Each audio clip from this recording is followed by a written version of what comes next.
اصلا علت اومدن پیام با اون پروژه هم شادمهر بود. گفت شوهرت چیکاره است؟ تو چه زود ازدواج کردی؟ گفتم آره من 19 سالگی ازدواج. گفت شوهرت سینماگره؟ گفتم آره طراح گریمه.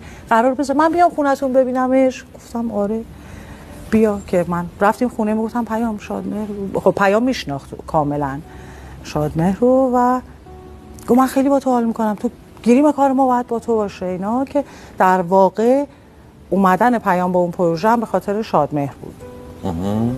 و ما یک تیم 3 نفره، ما شدیم یه تیم 3 نفره و بچه‌ها شدن یه تیم حدوداً 40. شادمهر داشت وارد اتاق میشد، یا گفت سلام چطوری؟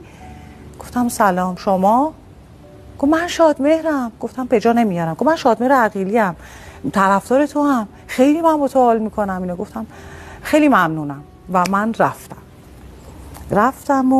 رفتم خونه. به شوهرم همیشه به پیام هر کاری رو که میخواستم انجام بدم خب باش هم مشورت میکرد.